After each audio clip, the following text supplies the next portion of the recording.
يا أيها الذين آمنوا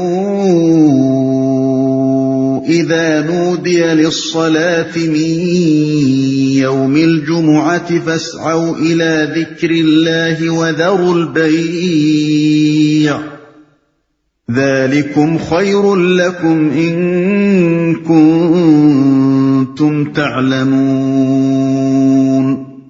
اے لوگو جو ایمان لائے ہو، جب پکارا جائے نماز کے لیے جمعے کے دن تو اللہ کے ذکر کی طرف دوڑو اور خرید و فروخت چھوڑ دو، یہ تمہارے لیے زیادہ بہتر ہے اگر تم جانو۔ جمعے کے دن اس فقرے میں 3 باتیں خاص طور پر توجہ طلب ہیں۔ ایک یہ کہ اس میں نماز کے لیے منادی کرنے کا ذکر ہے، دوسرے یہ کہ کسی ایسی نماز کی منادی کا ذکر ہے جو خاص طور پر صرف جمعے کے دن ہی پڑھی جانی چاہیے، تیسرے یہ کہ ان دونوں چیزوں کا ذکر اس طرح نہیں کیا گیا ہے کہ تم نماز کے لیے منادی کرو اور جمعے کے روز ایک خاص نماز پڑھا کرو، بلکہ انداز بیان اور سیاق و سباق صاف بتا رہا ہے کہ نماز کی منادی اور جمعے کی مخصوص نماز دونوں پہلے سے جاری تھیں۔ البتہ لوگ یہ غلطی کر رہے تھے کہ جمعے کی منادی سن کر نماز کے لیے دوڑنے میں تساہل برتتے تھے اور خرید و فروخت کرنے میں لگے رہتے تھے۔ اس لیے اللہ تعالیٰ نے یہ آیت صرف اس غرض کے لیے نازل فرمائی کہ لوگ اس منادی اور اس خاص نماز کی اہمیت محسوس کریں اور فرض جان کر اس کی طرف دوڑیں۔ ان تینوں باتوں پر اگر غور کیا جائے تو ان سے یہ اصولی حقیقت قطعی طور پر ثابت ہو جاتی ہے کہ اللہ تعالیٰ رسول اللہ صلی اللہ علیہ وسلم کو کچھ ایسے احکام بھی دیتا تھا جو قرآن میں نازل نہیں ہوئے، اور وہ احکام بھی اسی طرح واجب الاطاعت تھے جس طرح قرآن میں نازل ہونے والے احکام۔ نماز کی منادی وہی اذان ہے جو آج ساری دنیا میں ہر روز 5 وقت ہر مسجد میں دی جا رہی ہے، مگر قرآن میں کسی جگہ نہ اس کے الفاظ بیان کیے گئے ہیں، نہ کہیں یہ حکم دیا گیا ہے کہ نماز کے لیے لوگوں کو اس طرح پکارا کرو۔ یہ چیز رسول اللہ صلی اللہ علیہ وسلم کی مقرر کردہ ہے۔ قرآن میں 2 جگہ صرف اس کی توثیق کی گئی ہے، ایک اس آیت میں، دوسرے سورہ مائدہ کی آیت 58 میں۔ اسی طرح جمعے کی یہ خاص نماز جو آج ساری دنیا کے مسلمان ادا کر رہے ہیں، اس کا بھی قرآن میں نہ حکم دیا گیا ہے نہ وقت اور طریقہ ادا بتایا گیا ہے۔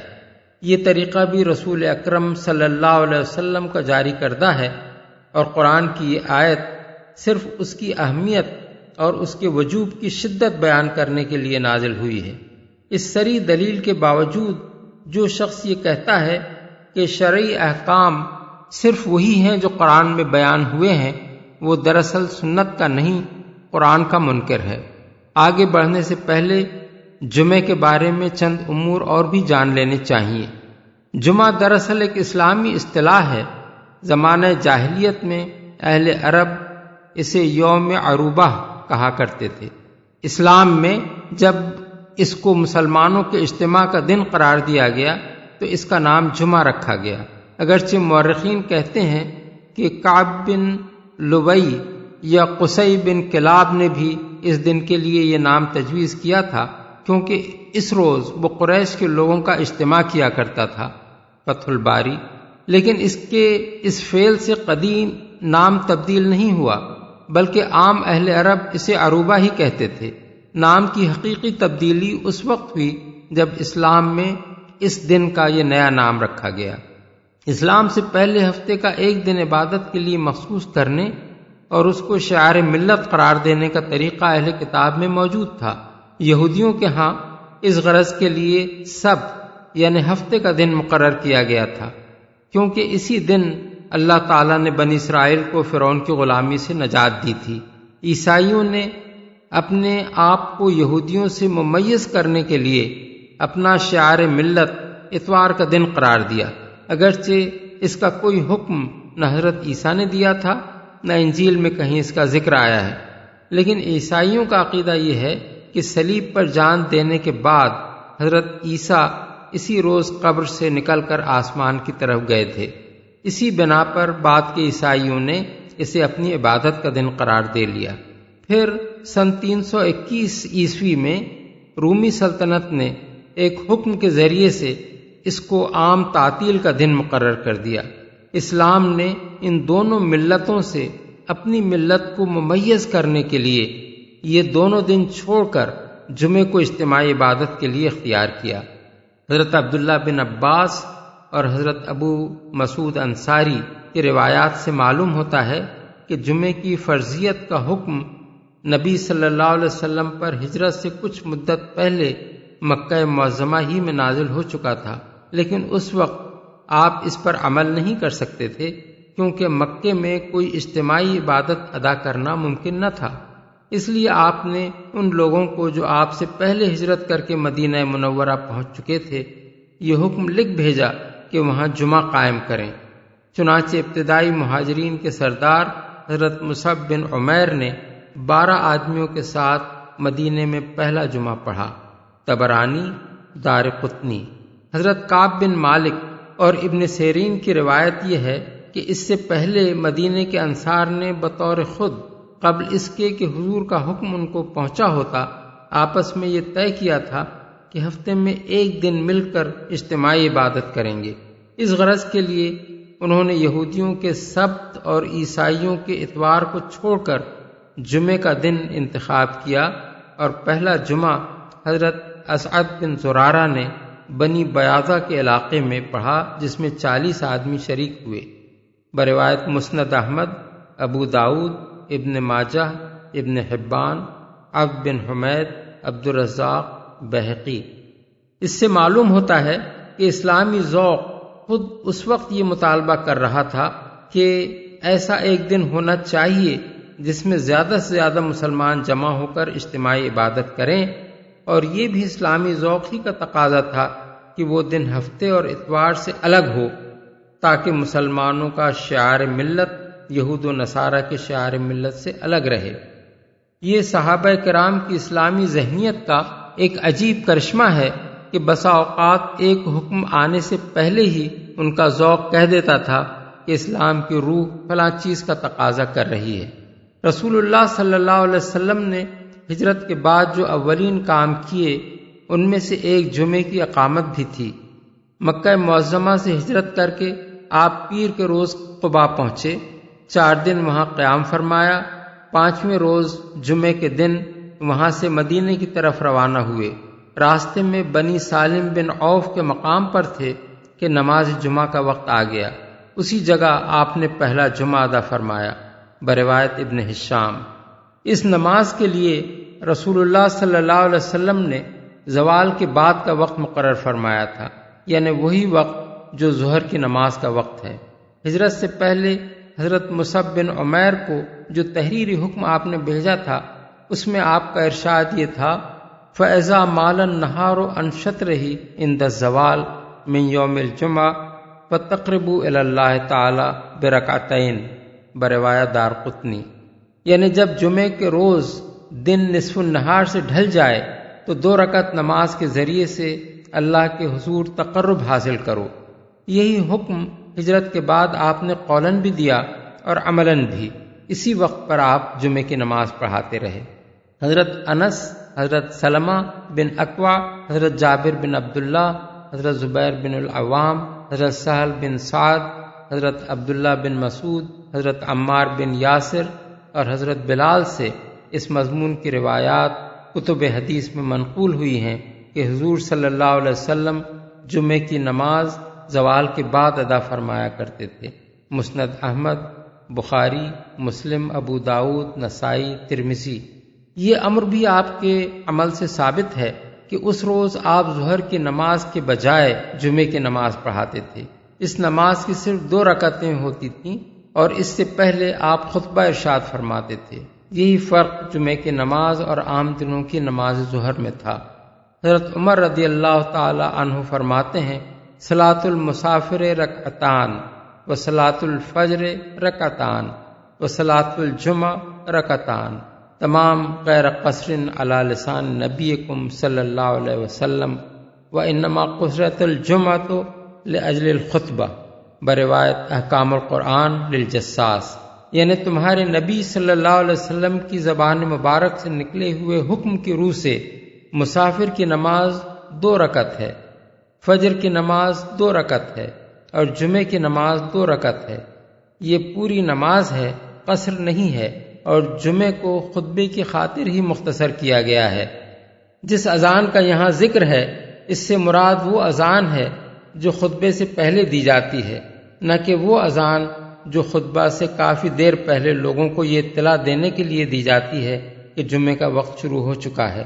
حدیث میں حضرت صائب بن یزید کی روایت ہے کہ رسول اللہ صلی اللہ علیہ وسلم کے زمانے میں صرف ایک ہی اذان ہوتی تھی اور وہ امام کے ممبر پر بیٹھنے کے بعد دی جاتی تھی۔ حضرت ابو بکر اور حضرت عمر کے زمانے میں بھی یہی عمل ہوتا رہا۔ پھر حضرت عثمان کے دور میں جب آبادی بڑھ گئی تو انہوں نے پہلے ایک اور اذان دلوانی شروع کر دی جو مدینے کے بازار میں ان کے مکان زورا پر دی جاتی تھی، بروایت بخاری، ابو داؤد، نسائی، طبرانی۔ خرید و فروخت چھوڑ دو۔ اس حکم میں ذکر سے مراد خطبہ ہے، کیونکہ اذان کے بعد پہلا عمل جو نبی صلی اللہ علیہ وسلم کرتے تھے وہ نماز نہیں بلکہ خطبہ تھا، اور نماز آپ ہمیشہ خطبے کے بعد ادا فرماتے تھے۔ حضرت ابو ہریرہ کی روایت ہے کہ رسول اللہ صلی اللہ علیہ وسلم نے فرمایا، جمعے کے روز ملائکہ ہر آنے والے کا نام اس کی آمد کی ترتیب کے ساتھ لکھتے جاتے ہیں۔ پھر اذا خرج الامام حضرت الملائکۃ یستمعون الذکر، جب امام خطبہ دینے کے لیے نکلتا ہے تو وہ نام لکھنے بند کر دیتے ہیں اور ذکر یعنی خطبہ سننے میں لگ جاتے ہیں، بروایت مسند احمد، بخاری، مسلم، ابو داؤد، ترمذی، نسائی۔ اس حدیث سے بھی معلوم ہوا کہ ذکر سے مراد خطبہ ہے۔ خود قرآن کا بیان بھی اسی کی طرف اشارہ کر رہا ہے۔ پہلے فرمایا فسعوا الی ذکر اللہ، خدا کے ذکر کی طرف دوڑو۔ پھر آگے چل کر فرمایا فاذا قضیت الصلاۃ فانتشروا فی الارض، جب نماز پوری ہو جائے تو زمین میں پھیل جاؤ۔ اس سے معلوم ہوا کہ جمعے کے روز عمل کی ترتیب یہ ہے کہ پہلے ذکر اللہ پھر نماز۔ مفسرین کا بھی اس پر اتفاق ہے کہ ذکر سے مراد یا تو خطبہ ہے یا پھر خطبہ اور نماز دونوں۔ خطبے کے لیے ذکر اللہ کا لفظ استعمال کرنا خود یہ معنی رکھتا ہے کہ اس میں وہ مضامین ہونے چاہیے جو اللہ کی یاد سے مناسبت رکھتے ہوں، مثلا اللہ کی حمد و ثنا، اس کے رسول صلی اللہ علیہ وسلم پر درود و صلات، اور اس کے احکام اور اس کی شریعت کے مطابق عمل کی تعلیم و تلقین، اس سے ڈرنے والے نیک بندوں کی تعریف وغیرہ۔ اسی بنا پر زمخشری نے کشاف میں لکھا ہے کہ خطبے میں ظالم حکمرانوں کی مدح و ثنا یا ان کا نام لینا اور ان کے لیے دعا کرنا ذکر اللہ سے کوئی دور کی مناسبت بھی نہیں رکھتا، بلکہ یہ تو ذکر الشیطان ہے۔ اللہ کے ذکر کی طرف دوڑو کا مطلب یہ نہیں ہے کہ بھاگتے ہوئے آؤ، بلکہ اس کا مطلب یہ ہے کہ جلدی سے جلدی وہاں پہنچنے کی کوشش کرو۔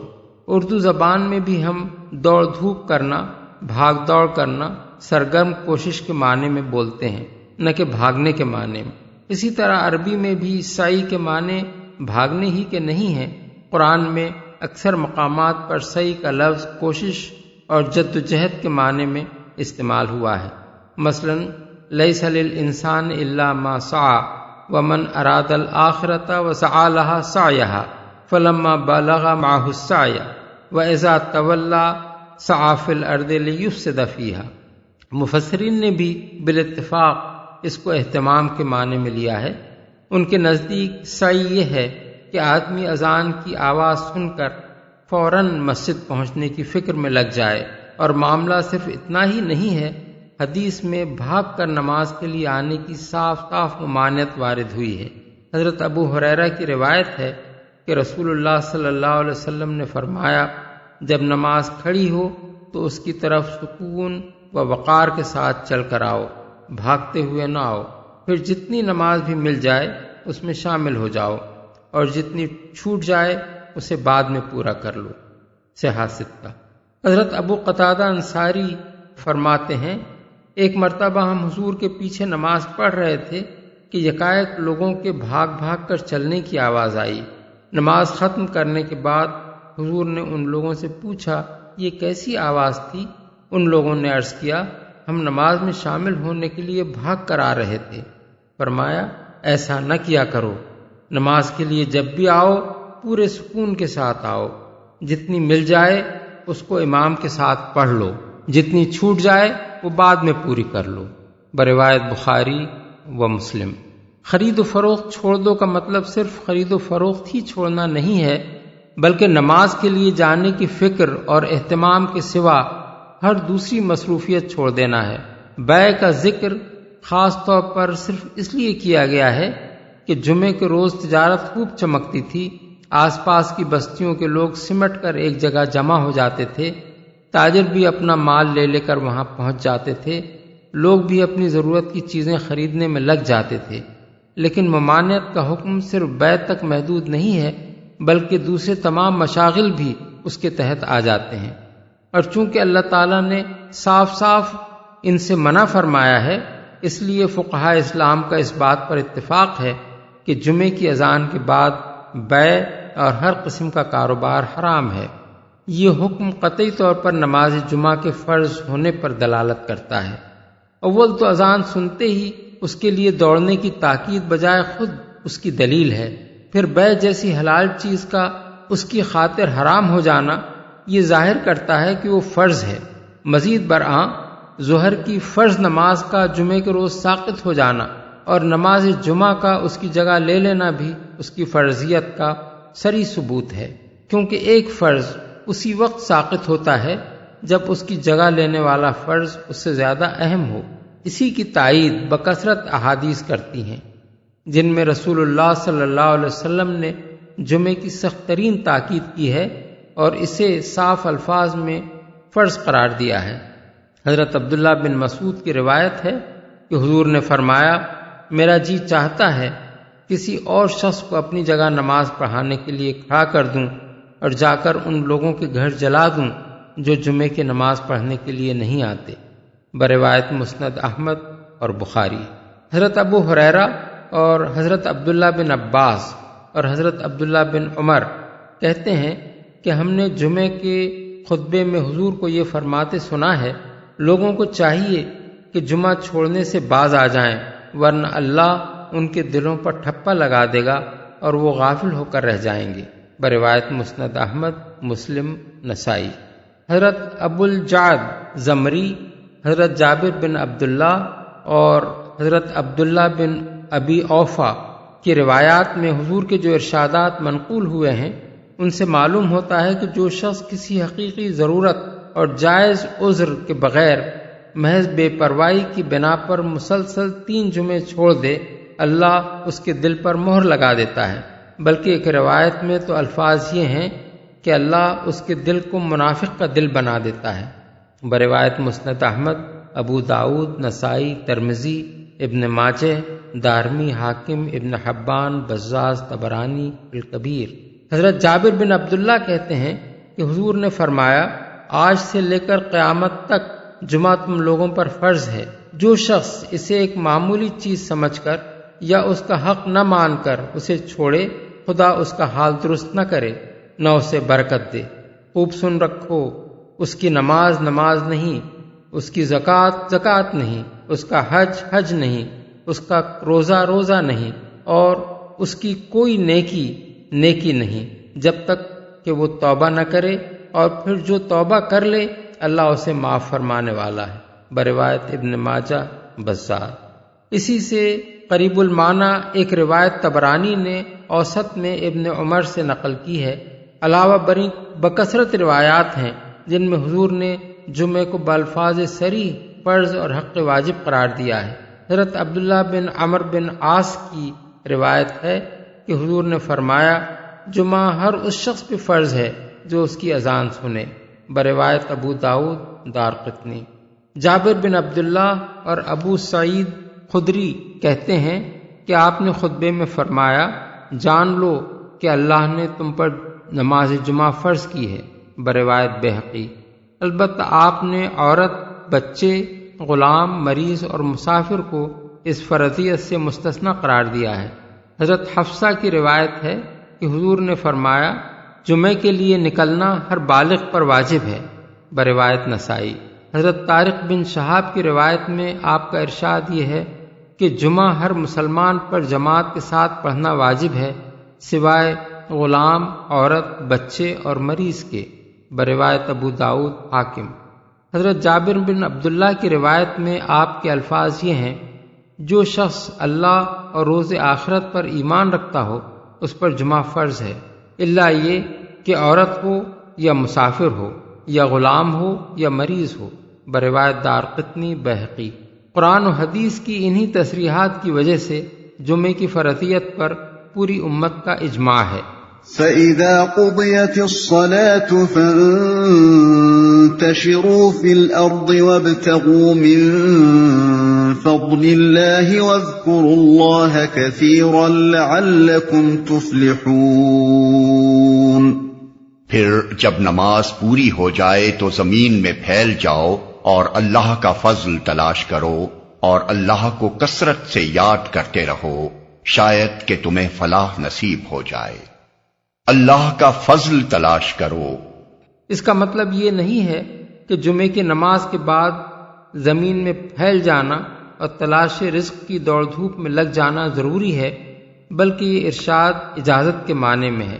چونکہ جمعے کی اذان سن کر سب کاروبار چھوڑ دینے کا حکم دیا گیا تھا، اس لیے فرمایا گیا کہ نماز ختم ہو جانے کے بعد تمہیں اجازت ہے کہ منتشر ہو جاؤ اور اپنے جو کاروبار بھی کرنا چاہو۔ یہ ایسا ہی ہے جیسے حالت احرام میں شکار کی ممانعت کرنے کے بعد فرمایا فَإِذَا حَلَلْتُمْ فَاصْطَادُوا، سورہ المائدہ آیت 2۔ جب احرام کھول چکو تو شکار کرو۔ اس کا مطلب یہ نہیں ہے کہ احرام کھولنے کے بعد ضرور شکار کرو، بلکہ اس سے مراد یہ ہے کہ اس کے بعد شکار پر کوئی پابندی باقی نہیں رہتی، چاہو تو شکار کر سکتے ہو۔ یا مثلا سورہ نساء میں ایک سے زائد نکاح کی اجازت فَانْكِحُوا مَا طَابَ لَكُمْ کے الفاظ میں دی گئی ہے۔ یہاں اگرچہ فَانْكِحُوا بصیغہ امر ہے، مگر کسی نے بھی اس کو حکم کے معنی میں نہیں لیا ہے۔ اس سے یہ اصولی مسئلہ نکلتا ہے کہ صیغہ امر ہمیشہ وجوب ہی کے معنی میں نہیں ہوتا، بلکہ کبھی یہ اجازت اور کبھی استحباب کے معنی میں بھی ہوتا ہے۔ یہ بات قرائن سے معلوم ہوتی ہے کہ کہاں یہ حکم کے معنی میں ہے اور کہاں اجازت کے معنی میں، اور کہاں اس سے مراد یہ ہوتی ہے کہ اللہ کو ایسا کرنا پسند ہے، لیکن یہ مراد نہیں ہوتی کہ یہ فعل فرض و واجب ہے۔ خود اسی فقرے کے بعد متصلاً دوسرے ہی فقرے میں ارشاد ہوا ہے وَاذْكُرُوا اللَّهَ كَثِيرًا، اللہ کو کثرت سے یاد کرو۔ یہاں بھی صیغہ امر موجود ہے، مگر ظاہر ہے کہ یہ استحباب کے معنی میں ہے، نہ کہ وجوب کے معنی میں۔ اس مقام پر یہ بات بھی قابل ذکر ہے کہ اگرچہ قرآن میں یہودیوں کے سبت اور عیسائیوں کے اتوار کی طرح جمعے کو عام تعطیل کا دن قرار نہیں دیا گیا ہے، لیکن اس امر سے کوئی شخص بھی انکار نہیں کر سکتا کہ جمعہ ٹھیک اسی طرح مسلمانوں کا شعار ملت ہے جس طرح ہفتہ اور اتوار یہودیوں اور عیسائیوں کے شعار ملت ہیں۔ اگر ہفتے میں کوئی ایک دن عام تعطیل کے لیے مقرر کرنا ایک تمدنی ضرورت ہو تو جس طرح یہودی اس کے لیے فطری طور پر ہفتے کو اور عیسائی اتوار کو منتخب کرتے ہیں، اسی طرح مسلمان اگر اس کی فطرت میں کچھ اسلامی حص موجود ہو لازماً اس غرض کے لیے جمعے ہی کو منتخب کرے گا۔ بلکہ عیسائیوں نے تو دوسرے ایسے ملکوں پر بھی اپنے اتوار کو مسلط کرنے میں تعامل نہ کیا جہاں عیسائی آبادی آٹے میں نمک کے برابر بھی نہ تھی۔ یہودیوں نے جب فلسطین میں اپنی اسرائیلی ریاست قائم کی تو اولین کام جو انہوں نے کیا وہ یہ تھا کہ اتوار کے بجائے ہفتے کو چھٹی کا دن مقرر کیا۔ قبل تقسیم کے ہندوستان میں برطانوی ہند اور مسلمان ریاستوں کے درمیان نمایاں فرق یہ نظر آتا تھا کہ ملک کے ایک حصے میں اتوار کی چھٹی ہوتی تھی اور دوسرے حصے میں جمعے کی۔ البتہ جہاں مسلمانوں کے اندر اسلامی حص موجود نہیں ہوتی وہاں وہ اپنے ہاتھ میں اقتدار آنے کے بعد بھی اتوار ہی کو سینے سے لگائے رہتے ہیں، جیسا کہ ہم پاکستان میں دیکھ رہے ہیں۔ بلکہ اس سے زیادہ جب بحثی طاری ہوتی ہے تو جمعے کی چھٹی منسوخ کر کے اتوار کی چھٹی رائج کی جاتی ہے، جیسا کہ مصطفیٰ کمال نے ٹرکی میں کیا۔ اللہ کو کثرت سے یاد کرتے رہو، یعنی اپنے کاروبار میں لگ کر بھی اللہ کو بھولو نہیں، بلکہ ہر حال میں اس کو یاد رکھو اور اس کا ذکر کرتے رہو، فلاح نصیب ہو جائے۔ قرآن مجید میں متعدد مقامات پر ایک ہدایت یا ایک نصیحت یا ایک حکم دینے کے بعد لعلکم تفلحون، شاید کہ تم فلاح پا جاؤ، اور لعلکم ترحمون، شاید کہ تم پر رحم کیا جائے، کے الفاظ ارشاد فرمائے گئے ہیں۔ اس طرح کے مواقع پر شاید کا لفظ استعمال کرنے کا مطلب یہ نہیں ہوتا کہ اللہ تعالیٰ کو معاذ اللہ کوئی شک لاحق ہے، بلکہ یہ دراصل شاہانہ انداز بیان ہے۔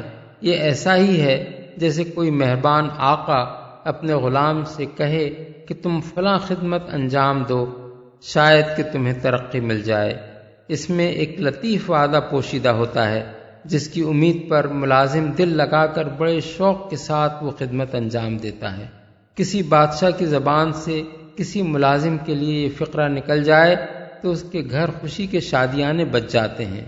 یہاں چونکہ جمعے کے احکام ختم ہو گئے ہیں، اس لیے مناسب معلوم ہوتا ہے کہ مذاہب اربعہ میں قرآن، حدیث، آثار صحابہ اور اسلام کے اصول عامہ سے جو احکام جمعہ مرتب کیے گئے ہیں ان کا خلاصہ دے دیا جائے۔ حنفیہ کے نزدیک جمعے کا وقت وہی ہے جو ظہر کا وقت ہے، نہ اس سے پہلے جمعہ ہو سکتا ہے نہ اس کے بعد۔ بیع کی حرمت پہلی اذان ہی سے شروع ہو جاتی ہے، نہ کہ اس دوسری اذان سے جو امام کے ممبر پر بیٹھنے کے بعد دی جاتی ہے، کیونکہ قرآن میں اذا نودی للصلاۃ من یوم الجمعہ کے الفاظ مطلقاً ارشاد ہوئے ہیں۔ اس لیے زوال کے بعد جب جمعے کا وقت شروع ہو جائے، اس وقت جو اذان بھی نماز جمعہ کے لیے دی جائے، لوگوں کو اسے سن کر خرید و فروخت چھوڑ دینی چاہیے۔ لیکن اگر کسی شخص نے اس وقت خرید و فروخت کر لی ہو تو بیع فاسد یا فسخ نہ ہو جائے گی، بلکہ یہ صرف ایک گناہ ہوگا۔ جمعہ ہر بستی میں نہیں بلکہ صرف مصر جامع میں ہو سکتا ہے، اور مصر جامع کی معتبر تعریف یہ ہے کہ وہ شہر جس میں بازار ہوں، قیام امن کا انتظام موجود ہو اور آبادی اتنی ہو کہ اگر اس کی بڑی سے بڑی مسجد میں بھی نماز جمعہ کے مکلف سب لوگ جمع ہو جائیں تو اس میں سما نہ سکیں۔ جو لوگ شہر سے باہر رہتے ہوں ان پر جمعہ اس صورت میں شہر آ کر پڑھنا فرض ہے جبکہ ان تک اذان کی آواز پہنچتی ہو، یا وہ زیادہ سے زیادہ شہر سے 6 میل کے فاصلے پر ہوں۔ نماز کے لیے ضروری نہیں کہ وہ مسجد ہی میں ہو، وہ کھلے میدان میں بھی ہو سکتی ہے، اور ایسے میدان میں بھی ہو سکتی ہے جو شہر کے باہر ہو مگر اس کا ایک حصہ شمار ہوتا ہو۔ نماز جمعہ صرف اس جگہ ہو سکتی ہے جہاں ہر شخص کے لیے شریک ہونے کا اذن عام ہو۔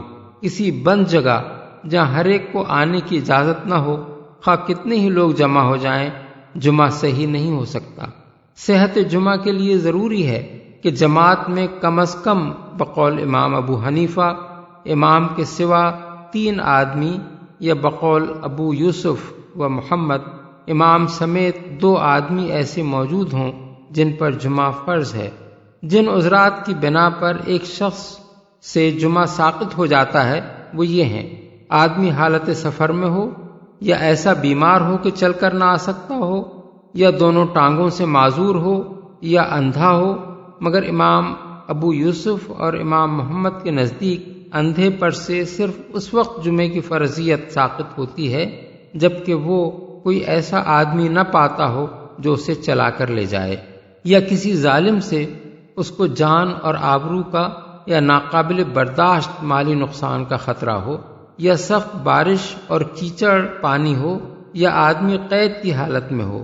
قیدیوں اور معذوروں کے لیے یہ بات مکروہ ہے کہ وہ جمعے کے روز ظہر کی نماز جماعت کے ساتھ پڑھیں۔ جن لوگوں کا جمعہ چھوٹ گیا ہو ان کے لیے بھی ظہر کی نماز جماعت سے پڑھنا مکروہ ہے۔ خطبہ صحت جمعہ کی شرائط میں سے ایک شرط ہے، کیونکہ نبی صلی اللہ علیہ وسلم نے کبھی جمعے کی نماز خطبے کے بغیر نہیں پڑھی ہے، اور وہ لازماً نماز سے پہلے ہونا چاہیے، اور 2 خطبے ہونے چاہیے۔ خطبے کے لیے جب امام ممبر کی طرف جائے اس وقت سے اختتام خطبہ تک ہر قسم کی بات چیت ممنوع ہے، اور نماز بھی اس وقت نہیں پڑھنی چاہیے، خواہ امام کی آواز اس مقام تک پہنچتی ہو یا نہ پہنچتی ہو، جہاں کوئی شخص بیٹھا ہو۔ ہدایہ فتح القدیر، احکام القرآن للجساس، الفقہ علی المذاہب الاربع، عمدۃ القاری۔ شافعیہ کے نزدیک جمعے کا وقت وہی ہے جو ظہر کا ہے۔ بیع کی حرمت اور سعی کا وجوب اس وقت سے شروع ہوتا ہے جب دوسری اذان ہو، یعنی وہ اذان جو امام کے منبر پر بیٹھنے کے بعد دی جاتی ہے۔ تاہم اگر کوئی شخص اس وقت بیع کرے تو وہ فسخ نہیں ہوتی۔ جمعہ ہر اس بستی میں ہو سکتا ہے جس کے مستقل باشندوں میں 40 ایسے آدمی موجود ہوں جن پر نماز جمعہ فرض ہے۔ بستی سے باہر کے ان لوگوں پر جمعے کے لیے حاضر ہونا لازم ہے جن تک اذان کی آواز پہنچ سکتی ہو۔ جمعہ لازماً بستی کے حدود میں ہونا چاہیے، مگر یہ ضروری نہیں کہ وہ مسجد ہی میں پڑھا جائے۔ جو لوگ صحرا میں خیموں کے اندر رہتے ہوں ان پر جمعہ واجب نہیں ہے۔ صحت جمعہ کے لیے ضروری ہے کہ جماعت میں امام سمیت کم از کم 40 ایسے آدمی شریک ہوں جن پہ جمعہ فرض ہے۔ جن عذرات کی بنا پر کسی شخص سے جمعے کا فرض ساقط ہو جاتا ہے وہ یہ ہیں: سفر کی حالت میں ہو یا کسی ایسے مقام پر 4 دن یا اس سے کم قیام کا ارادہ رکھتا ہو بشرطے کہ سفر جائز نوعیت کا ہو، ایسا بوڑھا یا مریض ہو کہ سواری پر بھی جمعے کے لیے نہ جا سکتا ہو، اندھا ہو اور کوئی ایسا آدمی نہ پاتا ہو جو اسے نماز کے لیے لے جائے، جان یا مال یا آبرو کا خوف لاحق ہو، قید کی حالت میں ہو، بشرطے کہ اس کی قید اس کے اپنے کسی قصور کی وجہ سے نہ ہو۔ نماز سے پہلے 2 خطبے ہونے چاہیے۔ خطبے کے دوران میں خاموش رہنا مسنون ہے مگر بات کرنا حرام نہیں ہے۔ جو شخص امام سے اتنا قریب بیٹھا ہو کہ خطبہ سن سکتا ہو اس کے لیے بولنا مکروہ ہے، لیکن وہ سلام کا جواب دے سکتا ہے اور رسول اللہ صلی اللہ علیہ وسلم کا ذکر سن کر بآواز بلند درود پڑھ سکتا ہے۔ مغنی المحتاج، الفقہ علی المذاہب الاربع۔ مالکیہ کے نزدیک جمعے کا وقت زوال سے شروع ہو کر مغرب سے اتنے پہلے تک ہے کہ سورج غروب ہونے سے پہلے پہلے خطبہ اور نماز ختم ہو جائے۔ بیع کی حرمت اور سعی کا وجوب دوسری اذان سے شروع ہوتا ہے۔ اس کے بعد اگر بیع واقع ہو تو وہ فاسد ہے اور فسخ ہوگی۔ جمعہ صرف ان بستیوں میں ہو سکتا ہے جن کے باشندے وہاں مستقل طور پر گھر بنا کر رہتے ہوں اور جاڑے گرمی میں منتقل نہ ہوتے ہوں اور ان کی ضروریات اسی بستی میں فراہم ہوتی ہوں اور اپنی تعداد کی بنا پر وہ اپنی حفاظت کر سکتے ہوں۔ عارضی قیام گاہوں میں خواہ کتنے ہی لوگ ہوں اور خواہ وہ کتنی ہی مدت ٹھہریں، جمعہ قائم نہیں کیا جا سکتا۔ جس بستی میں جمعہ قائم کیا جاتا ہو اس سے 3 میل کے فاصلے تک رہنے والے لوگوں پر جمعے میں حاضر ہونا فرض ہے۔ نماز جمعہ صرف ایسی مسجد میں ہو سکتی ہے جو بستی کے اندر یا اس سے متصل ہو اور جس کی عمارت بستی کے عام باشندوں کے گھروں سے کمتر درجے کی نہ ہو۔ بعض مالکیوں نے یہ شرط بھی لگائی ہے کہ مسجد مسقف ہونی چاہیے اور اس میں 5 وقتہ نماز کا بھی اہتمام ہونا چاہیے، لیکن مالکیہ کا راجح مسلک یہ ہے کہ کسی مسجد میں صحت جمعہ کے لیے اس کا مسقف ہونا شرط نہیں ہے، اور ایسی مسجد میں بھی جمعہ ہو سکتا ہے جو صرف نماز جمعہ کے لیے بنائی گئی ہو اور 5 وقتہ نماز کا اس میں اہتمام نہ ہو۔ جمعے کی نماز صحیح ہونے کے لیے جماعت میں امام کے سوا کم از کم 12 ایسے آدمیوں کا موجود ہونا ضروری ہے جن پر جمعہ فرض ہو۔ جن عذرات کی بنا پر کسی شخص پر سے جمعے کا فرض ساقط ہو جاتا ہے وہ یہ ہیں: سفر کی حالت میں ہو یا بحالت سفر کسی جگہ 4 دن سے کم قیام کا ارادہ رکھتا ہو، ایسا مریض ہو کہ مسجد آنا اس کے لیے دشوار ہو، اس کی ماں یا باپ یا بیوی یا بچہ بیمار ہو، یا وہ کسی ایسے اجنبی مریض کی تیمارداری کر رہا ہو جس کا اور کوئی تیماردار نہ ہو، یا اس کا کوئی قریبی رشتہ دار سخت بیماری میں مبتلا ہو یا مرنے کے قریب ہو، اس کے ایسے مال کو جس کا نقصان قابل برداشت نہ ہو خطرہ لاحق ہو، یا اسے اپنی جان یا آبرو کا خطرہ ہو، یا وہ مار یا قید کے خوف سے چھپا ہوا ہو بشرطے کہ وہ اس معاملے میں مظلوم ہو، سخت بارش اور کیچڑ پانی یا سخت گرمی یا سردی مسجد تک پہنچنے میں مانع ہو، 2 خطبے نماز سے پہلے لازم ہیں، حتیٰ کہ اگر نماز کے بعد خطبہ ہو تو نماز کا اعادہ ضروری ہے، اور یہ خطبے لازماً مسجد کے اندر ہونے چاہیے۔ خطبے کے لیے جب امام ممبر کی طرف بڑھے اس وقت سے نفل پڑھنا حرام ہے، اور جب خطبہ شروع ہو تو بات کرنا بھی حرام ہے، خواہ آدمی خطبے کی آواز نہ سن رہا ہو۔ لیکن اگر خطیب اپنے خطبے میں ایسی لغو باتیں کرے جو نظام خطبہ سے خارج ہوں، یا کسی ایسے شخص کو گالیاں دے جو گالی کا مستحق نہ ہو، یا کسی ایسے شخص کی تعریفیں شروع کر دے جس کی تعریف جائز نہ ہو، یا خطبے سے غیر متعلق کوئی چیز پڑھنے لگے، تو لوگوں کو اس پر احتجاج کرنے کا حق ہے۔ نیز خطبے میں بادشاہ وقت کے لیے دعا مکروہ ہے، الا یہ کہ خطیب کو اپنی جان کا خطرہ ہو۔ خطیب لازماً وہی شخص ہونا چاہیے جو نماز پڑھائے۔ اگر خطیب کے سوا کسی اور نے نماز پڑھائی ہو تو وہ باطل ہوگی۔ حاشیۃ الدسوقی علی الشہر الکبیر، احکام القرآن ابن عربی، الفقہ علی المذاہب الاربع۔ حنابلہ کے نزدیک جمعے کی نماز کا وقت صبح کو سورج کے بقدر یک نیزہ بلند ہونے کے بعد سے عصر کا وقت شروع ہونے تک ہے، لیکن زوال سے پہلے جمعہ صرف جائز ہے، اور زوال کے بعد واجب اور افضل۔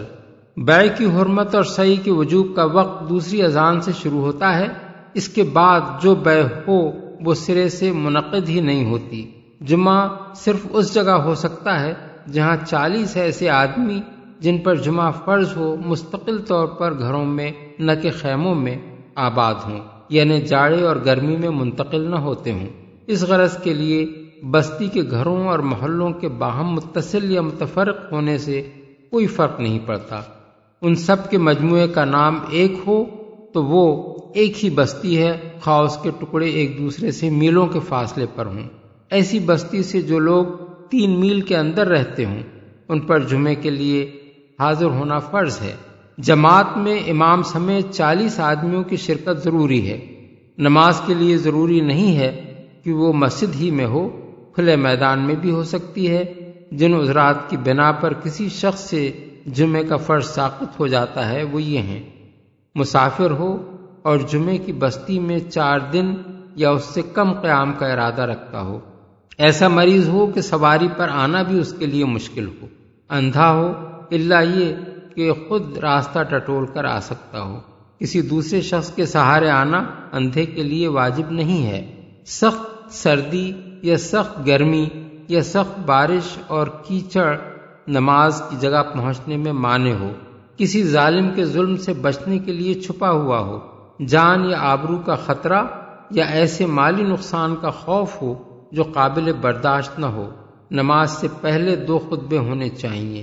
خطبے کے دوران میں اس شخص کے لیے بولنا حرام ہے جو خطیب سے اتنا قریب ہو کہ اس کی آواز سن سکتا ہو۔ البتہ دور کا آدمی جس تک خطیب کی آواز نہ پہنچتی ہو بات کر سکتا ہے۔ خطیب خواہ عادل ہو یا غیر عادل، لوگوں کو خطبے کے دوران میں چپ رہنا چاہیے۔ اگر جمعے کے روز عید ہو جائے تو جو لوگ عید پڑھ چکے ہوں ان پر سے جمعے کا فرض ساقط ہے۔ اس مسئلے میں حنابلہ کا مسلک ائمہ ثلاثہ کے مسلک سے مختلف ہے۔ غایۃ المنتہی الفقہ علی المذاہب الاربع۔ اس امر میں تمام فقہا کا اتفاق ہے کہ جس شخص پر جمعہ فرض نہیں ہے وہ اگر نماز جمعہ میں شریک ہو جائے تو اس کی نماز صحیح ہے اور اس کے لیے پھر ظہر پڑھنا فرض نہیں رہتا۔ وَإِذَا رَأَوْا تِجَارَةً أَوْ لَهْوًا انفَضُّوا إِلَيْهَا وَتَرَكُوكَ قَائِمًا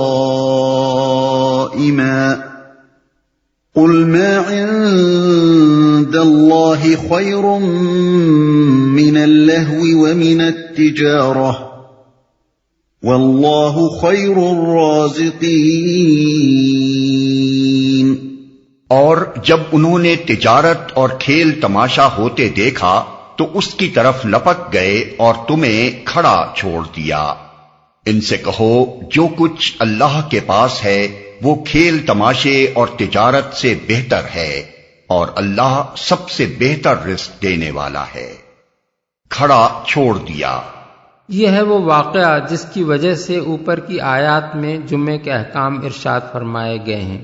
اس کا قصہ جو کتب حدیث میں حضرت جابر بن عبداللہ، حضرت عبداللہ بن عباس، حضرت ابو ہریرہ، حضرت ابو مالک اور حضرات حسن بصری، ابن زید، قتادہ اور مقاتل بن حیان سے منقول ہوا ہے، یہ ہے کہ مدینہ طیبہ میں شام سے ایک تجارتی قافلہ عین نماز جمعہ کے وقت آیا اور اس نے ڈھول تاشے بجانے شروع کیے تاکہ بستی کے لوگوں کو اس کی آمد کی اطلاع ہو جائے۔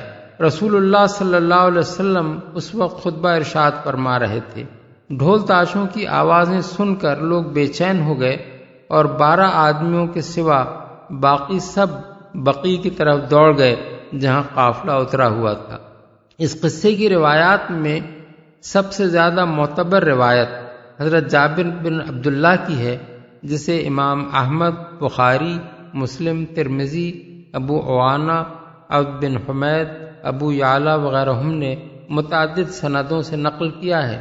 اس میں اضطراب صرف یہ ہے کہ کسی روایت میں بیان کیا گیا ہے کہ یہ واقعہ نماز کی حالت میں پیش آیا تھا اور کسی میں یہ ہے کہ یہ اس وقت پیش آیا جب حضور خطبہ دے رہے تھے، لیکن حضرت جابر اور دوسرے صحابہ و تابعین کی تمام روایات کو جمع کرنے سے صحیح بات یہ معلوم ہوتی ہے کہ یہ دوران خطبہ کا واقعہ ہے، اور حضرت جابر نے جہاں یہ کہا ہے کہ یہ نماز جمعہ کے دوران میں پیش آیا، وہاں دراصل انہوں نے خطبے اور نماز کے مجموعے پر نماز جمعہ کا اطلاق کیا ہے۔ حضرت عبداللہ بن عباس کی روایت میں بیان کیا گیا ہے کہ اس وقت 12 مردوں کے ساتھ 7 عورتیں باقی رہ گئی تھیں۔ ابن مردویہ۔ قتادہ کا بیان ہے کہ 12 مردوں کے ساتھ ایک عورت تھی۔ ابن جریر، ابن ابی حاتم۔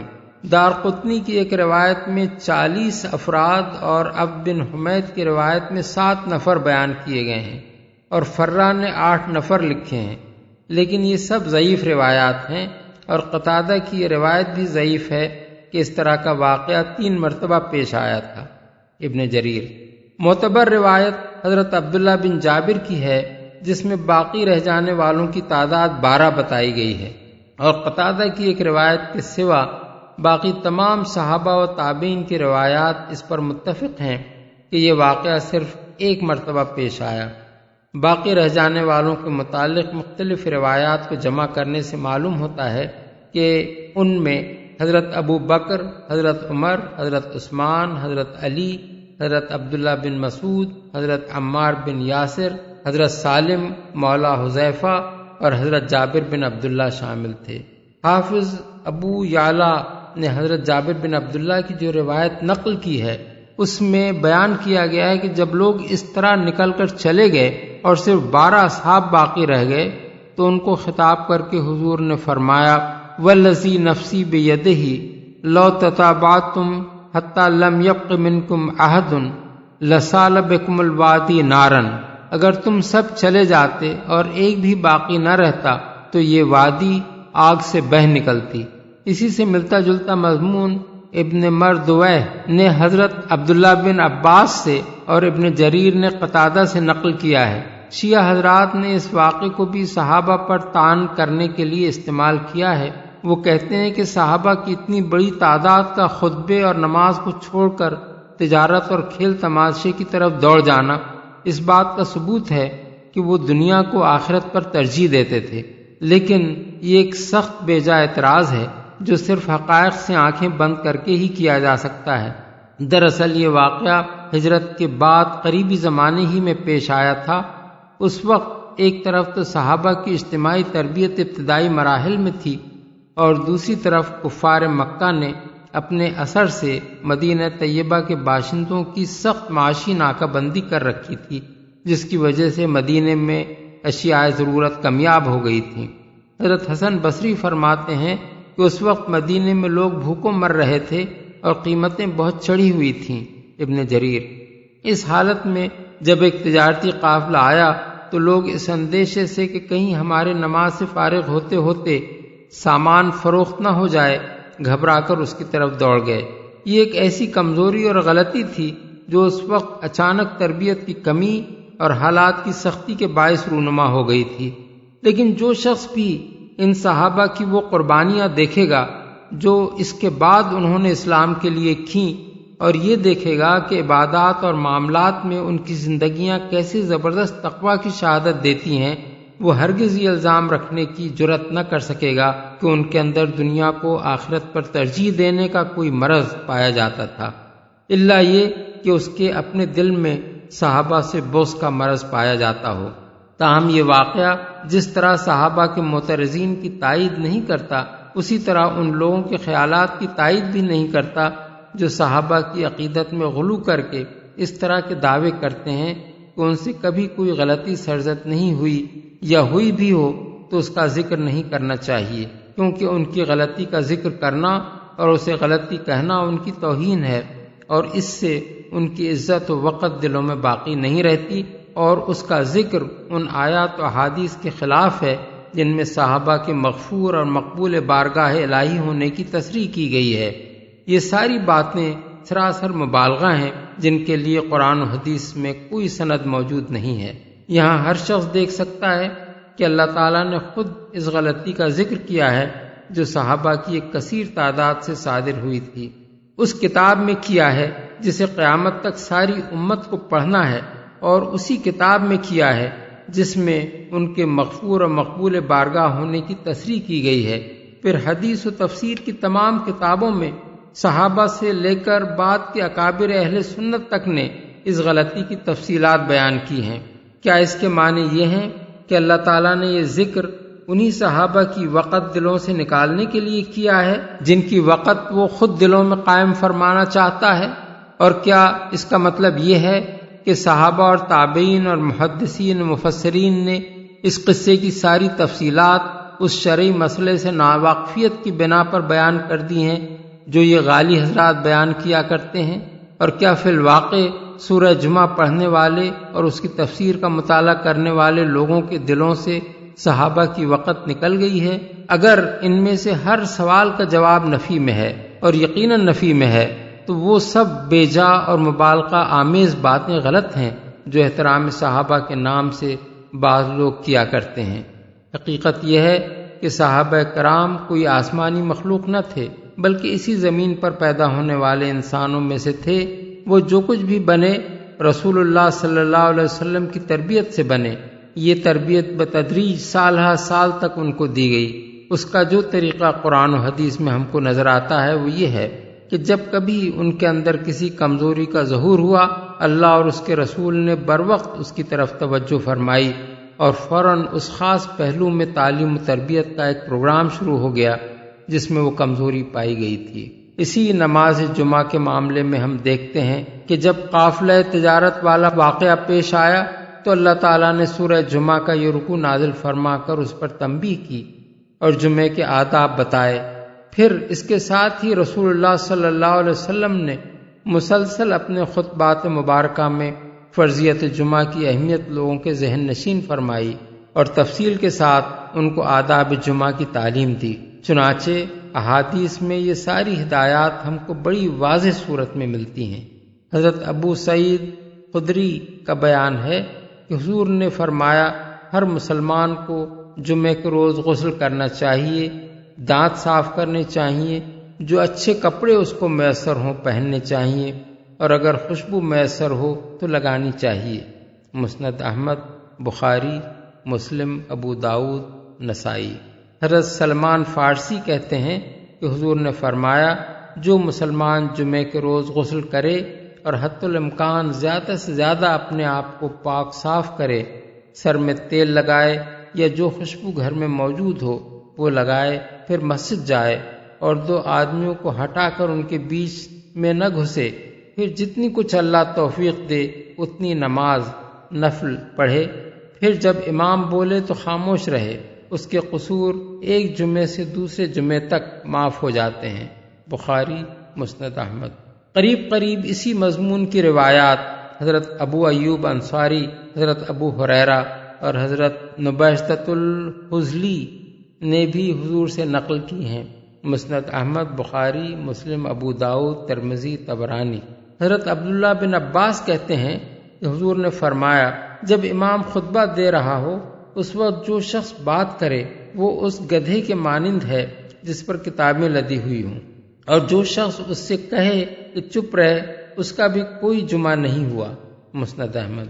حضرت ابو ہریرہ کا بیان ہے کہ حضور نے فرمایا، اگر تم نے جمعے کے روز خطبے کے دوران میں بات کرنے والے شخص سے کہا چپ رہ تو تم نے بھی لغو حرکت کی۔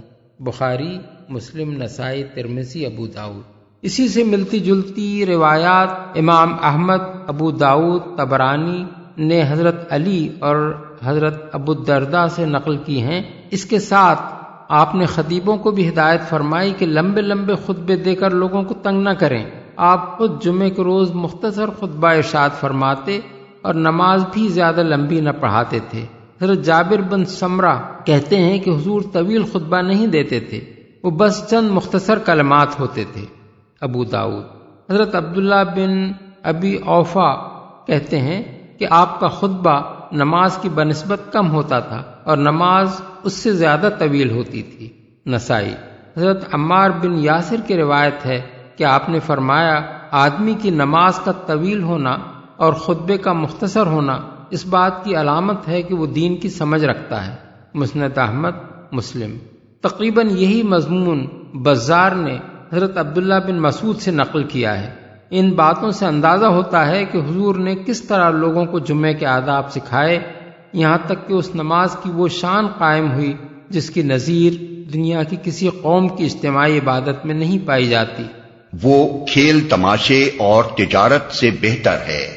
یہ فقرہ خود بتا رہا ہے کہ صحابہ سے جو غلطی ہوئی تھی اس کی نوعیت کیا تھی۔ اگر معاذ اللہ اس کی وجہ ایمان کی کمی اور آخرت پر دنیا کی دانستہ ترجیح ہوتی تو اللہ تعالیٰ کے غضب اور زجر التوبیخ کا انداز کچھ اور ہوتا، لیکن چونکہ ایسی کوئی خرابی وہاں نہ تھی بلکہ جو کچھ ہوا تھا تربیت کی کمی کے باعث ہوا تھا، اس لیے پہلے معلمانہ انداز میں جمعے کے آداب بتائے گئے، پھر اس غلطی پر گرفت کر کے مربیانہ انداز میں سمجھایا گیا کہ جمعے کا خطبہ سننے اور اس کی نماز ادا کرنے پر جو کچھ تمہیں خدا کے ہاں ملے گا وہ اس دنیا کی تجارت اور کھیل تماشوں سے بہتر ہے، بہتر رزق دینے والا ہے۔ یعنی اس دنیا میں مجازن جو بھی رزق رسانی کا ذریعہ بنتے ہیں ان سب سے بہتر رازق اللہ تعالیٰ ہے۔ اس طرح کے فقرے قرآن مجید میں متعدد مقامات پر آئے ہیں۔ کہیں اللہ تعالیٰ کو احسن الخالقین کہا گیا ہے، کہیں خیر الغافرین، کہیں خیر الحاکمین، کہیں خیر الراحمین، کہیں خیر الناصرین۔ ان سب مقامات پر مخلوق کی طرف رزق، تخلیق، مغفرت، رحم اور نصرت کی نسبت مجازی ہے اور اللہ تعالیٰ کی طرف حقیقی۔ مطلب یہ ہے کہ جو لوگ بھی دنیا میں تم کو تنخواہ، اجرت یا روٹی دیتے نظر آتے ہیں، یا جو لوگ بھی اپنی صنعت و کاریگری سے کچھ بناتے نظر آتے ہیں، یا جو لوگ بھی دوسروں کے قصور معاف کرتے اور دوسروں پر رحم کھاتے اور دوسروں کی مدد کرتے نظر آتے ہیں، اللہ ان سب سے بہتر رازق، خالق، رحیم، غفور اور مددگار ہے۔